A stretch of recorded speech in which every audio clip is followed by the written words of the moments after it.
আসসালামু আলাইকুম ওয়া রাহমাতুল্লাহ। সম্মানিত মালয়েশিয়া প্রবাসী ভাই ও বোনেরা, সবাই আশা করি ভালো আছেন। আলহামদুলিল্লাহ আমি অনেক ভালো।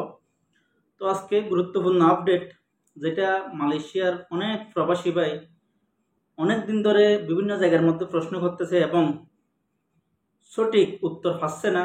আলহামদুলিল্লাহ বাংলাদেশ হাই কমিশন থেকে কিন্তু অনেক প্রশ্নের উত্তর কিন্তু একসঙ্গে দিয়ে দিছে। এটা কিন্তু আমাদের জন্য অনেক খুশির সংবাদ, কারণ উত্তরগুলো পাওয়াতেই আমরা কিন্তু অনেকভাবে আমাদের কাজগুলো আমরা করতে পারবো এখন। তো অবশ্যই ভিডিওটা শেষ পর্যন্ত দেখবেন, আপনারা সব প্রশ্নের উত্তর কিন্তু পেয়ে যাবেন। আজকে 19শে December 2024 Bangladesh high commission Kuala Lumpur থেকে একটা প্রেস বিজ্ঞপ্তি প্রদান করেছে। সেখানে কিন্তু অনেকগুলো প্রশ্নের উত্তর। প্রথম এক নম্বর প্রশ্নের উত্তর, এক নম্বর প্রশ্ন, পোস্ট অফিসের মাধ্যমে কি এমআরপি রিনিউর আবেদন প্রেরণ করা যাবে কিনা। আমরা কিন্তু অনেকে প্রশ্ন করে থাকি, ওনারা কিন্তু উত্তর সহ দিয়ে দিচ্ছে না, পোস্ট অফিসের মাধ্যমে এই মুহূর্তে কেউ পাসপোর্টের জন্য আবেদন করবেন না। ওনারা কিন্তু এটা না করে দিছে। দুই নম্বরে হচ্ছে, এখন কি এমআরপি রিনিউ করা যাবে কিনা। আমরা অনেকে প্রশ্ন করে থাকি। তো ওনাদের উত্তর হচ্ছে, এনআইডি অনলাইন জন্ম নিবন্ধনের সাথে এমআরপির তথ্য অমিল, ভুল থাকলে এবং এমআরপি অনুযায়ী ভিসা থাকলে আবেদনকারীর এমআরপি অনুযায়ী পাসপোর্ট পাওয়ার জন্য হাই কমিশনে সরাসরি এসে আবেদন করা যাবে। বিষয়টা হচ্ছে, আপনার বর্তমানে এমআরপি পাসপোর্ট আছে এবং ভিসাও আছে। দেখা যাচ্ছে আপনার জন্ম নিবন্ধন এবং এনআইডি কার্ড এই দুইটার সাথে পাসপোর্টের তথ্য মিল নেই।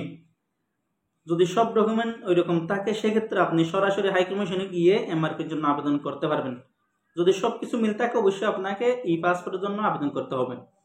3 নম্বর প্রশ্ন, অনেকে প্রশ্ন করে থাকেন, 2-3 মাস ধরে ফুসলাজুতে এমআরপি পাসপোর্ট রিনিউ করার জন্য আবেদন করেছে, সেগুলো এখন অনলাইনে হয়নি, কবে হবে।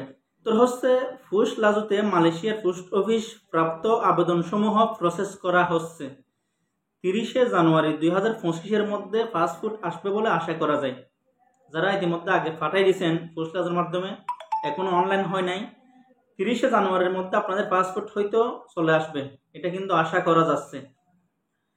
4 নম্বর হচ্ছে, হাজার হাজার প্রবাসী পোস্টলাজু মালয়েশিয়ান পোস্ট অফিস থেকে অ্যাপয়েন্টমেন্ট নিয়েছে, কিন্তু 1 মাসের অধিক হয়ে গেলেও তাদের পাসপোর্টগুলো পাঠাচ্ছে না, কি করণীয়।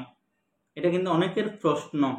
উত্তর হচ্ছে, পোস্ট অফিসের পোস্টলাজু মাধ্যমে অ্যাপয়েন্টমেন্ট নেয়া পাসপোর্ট সমূহ আগামী 30শে ডিসেম্বর 2024-এর মধ্যে প্রেরণ করা যাবে বলে আশা করা যায়।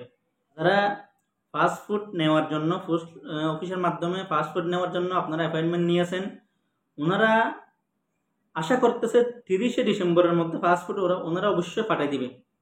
5 নম্বর প্রশ্ন হচ্ছে, এমআরপি হয়েছে তাদের পাসপোর্ট কি হাতে দেওয়া হবে। উত্তর হ্যাঁ, তবে পোস্ট অফিসের মাধ্যমেও গ্রহণ করা যাবে। আপনারা সরাসরি গিয়েও পাসপোর্ট আনতে পারবেন এবং পোস্ট অফিসের মাধ্যমেও আপনারা কিন্তু পাসপোর্ট গ্রহণ করতে পারবেন।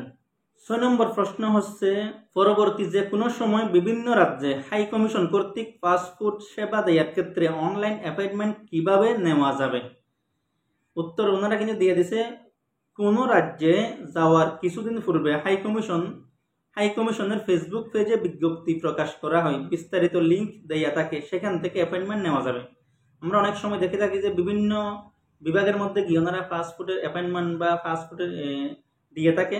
ওইখানে ওনারা যখন ওনাদের ফেসবুক পেজের মধ্যে অ্যাপয়েন্টমেন্ট নেওয়ার ঘোষণা দিবে, ওইখানে কিন্তু লিঙ্ক দেওয়া থাকবে, আপনারা ওই লিঙ্কে ক্লিক করে কিন্তু অ্যাপয়েন্টমেন্ট নিতে পারবেন। 7 নম্বর প্রশ্ন হচ্ছে, নদী হতে অনেকে আগে আসার কারণে অনেকের আগের কোনো পাসপোর্ট নেই, এখন নতুন করে আবার পাসপোর্ট করার সুযোগ আছে কি না। উত্তর হচ্ছে না, হাই কমিশন থেকে একদম নতুন করে পাসপোর্ট করার সুযোগ নেই।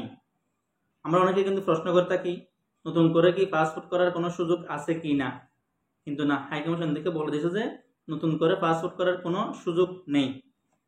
8 নম্বর প্রশ্ন, এটা কিন্তু অনেক গুরুত্বপূর্ণ একটা প্রশ্ন, যারা এখন এই পাসপোর্ট রিনিউ করবে তারা কোথায় রিনিউ করবে। এটা কিন্তু অনেকের প্রশ্ন, কারণ আমরা জানি ইএসকেলের সাথে যে একটা চুক্তি ওইটা বাতিল করছে, তখন থেকে কিন্তু আমরা দ্বিধাবোধ করতেছি যে কোথায় গিয়ে এই পাসপোর্টের জন্য আবেদন করব। এখানে কিন্তু ওনারা উত্তর দিয়ে দিয়েছে, 2 মার্চ 2025 পর্যন্ত সাউথগেট কমার্শিয়াল সেন্টারে অবস্থিত পাসপোর্টে আবেদনের প্রক্রিয়াকরণের জন্য বাংলাদেশ হাই কমিশনের আউটসোর্সিং প্রতিষ্ঠান expert service Kuala Lumpur SDN BHD ESKL এর কল সেন্টারে হেল্পলাইন নম্বর দেওয়া আছে।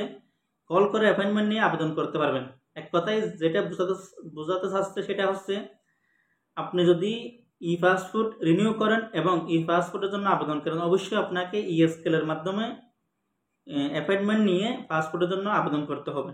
তাহলে যারা এতদিন পর্যন্ত চিন্তায় ছিলেন কোথায় গিয়ে এই পাসপোর্ট করবো, অবশ্যই ESKL এর মধ্যে গিয়ে আপনারা আবেদন জমা দিতে পারবেন। 9 নম্বর প্রশ্ন, যাদের আগের কোনো পাসপোর্ট নেই তারা কি নতুনভাবে পাসপোর্ট করতে পারবে?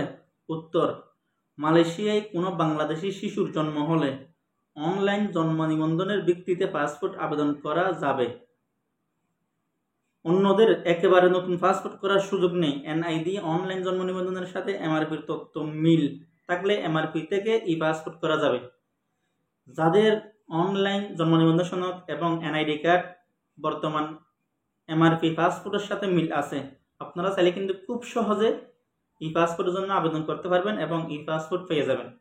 আশা করি আপনারা অনেক প্রশ্নের উত্তর পেয়ে গেছেন। সবাই ভালো থাকবেন। আসসালামু আলাইকুম ওয়া রাহমাতুল্লাহ।